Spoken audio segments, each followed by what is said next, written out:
Have you ever thought that everything was going fine and then suddenly your child got stuck?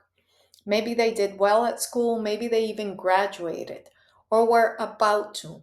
And then the school year ended, they applied to university and they didn't get in. Or they started college and they stopped. Or perhaps they were looking for a job and nothing worked out. And now they're home, they're not studying, and you're looking at them thinking, what happened? What did I do? Is this my fault? If that's you, you're not alone. And today, I'm going to walk you through a clear, practical steps that you can take without any guilt, without yelling, and without destroying your relationship. So let's start with the question that most parents ask ourselves. Is this my fault? And the honest answer is it's usually impossible to pin this in one particular person or in one particular moment. Motivation is a complicated thing. Confidence is a complicated thing. Life transitions are complicated. Sometimes what looks like laziness is actually fear of falling apart, embarrassment, anxiety, feeling behind compared to other people so that they're comparing themselves, or feeling lost without a clear next step. So, no, I wouldn't jump to the conclusion that you should blame yourself, but there is a question here, and it is if you're feeling that way, what can you do to help them move forward? First, start by asking yourself this, and do it gently, but be honest. Am I solving life for my child? Or am I allowing them to practice responsibility? Many parents, without realizing it, they try to remove discomfort from their own child's life. We pay for things, we fix things, we rescue them when they have a problem, and the home becomes very comfortable for them to stay in. Not because they are bad people, not because your child is a bad person, but because there's no structure pushing them towards independence. So the goal is not to punish them for still being in your home. The goal is to create a structure that helps them grow, that pushes them to want to become independent. This shift starts with one calm and clear conversation, not a fight, not a lecture. Choose a calm moment and start lovingly and with clarity. You can say something like, I love you and I want you to do well in life. And we need a clear plan for how living at home works now that you're an adult. Then create a simple list of expectations. For example, some responsibilities for the home, cleaning shared spaces, cooking a couple of times a week, doing laundry, running errands, contributing to their own meals and needs. And then go progressing on with more responsibilities. Add on perhaps searching for a job or signing up for a training program, whether it's a part-time job, volunteer work, or it's classes, but be specific on what the expectations are. The more specific you are, the simpler it is for them to follow them and for them to feel encouraged to carry on.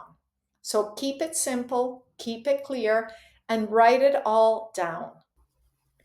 Now that we have the expectations list that we just spoke about, the next thing is to add timelines to your expectations so that they don't remain floating in the air saying, yes, someday I'll get a job, maybe next year, maybe in a couple of years, but to be specific. For example, by next week, we need to agree on the chores and the responsibilities. Or for the next 30 days, you'll apply to this number of jobs per week. Or in 60 days, we're going to review what we have advanced on or not and adjust. It's not about controlling them. It's about giving them structure. And structure is most often what motivation needs. Now, expect that there will be some discomfort. It's something important that you need to keep in mind. If you introduce structure your child will most likely react, especially if there has been no structure in your home before. They might get angry, they might shut down, they might say that you're being unfair or that you're pushing them too much. That doesn't automatically mean that you're wrong and that you need to back off. It might just mean that this is a new thing that will take a little bit of time to getting used to. But a little bit of time is not a couple of years. It's maybe a week or a couple of days. So your job is to stay calm and consistent. Use a kind voice and set clear boundaries on what the expectations are. Many young adults that look unmotivated are actually not unmotivated. What it is that they're feeling hopeless. So instead of telling them what they should do, ask questions that give them ownership on what they decide to do. For example, what do you want your life to look like in 6 months? Or what would feel like progress to you? What's one step you're willing to take this week? Then ask the key question: how are you going to reach it?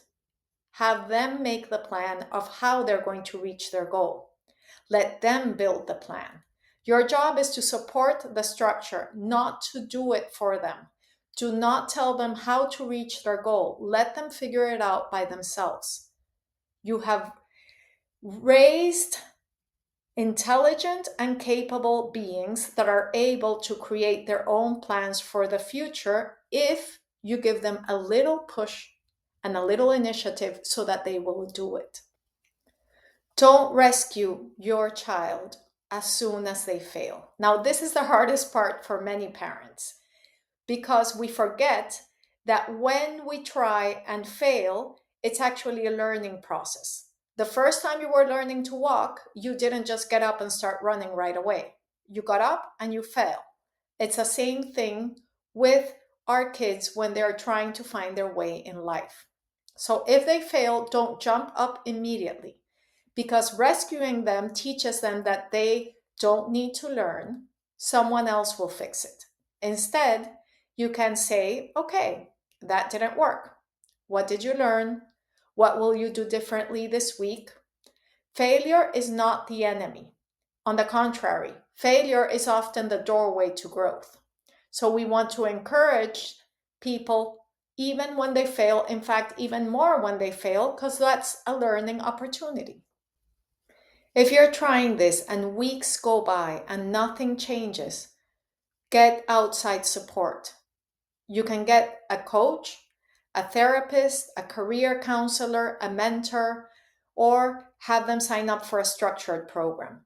Support doesn't mean that your child is broken. Support only means that you're not doing this alone, that there are more people that can help your child. And here's what I want you to remember. Being firm is not being harsh. On the contrary, boundaries, instead of being rejection, create clear expectations that can really be a gift for your child's future. If you want, I can help you plan that conversation and build realistic structure that supports what you want to create with your child in your relationship, in your home, so that they will move forward. If this video helped you, subscribe and leave a comment with the word structure, and I'll share a simple list of starter expectations that you can use at home that usually work out. See you next time.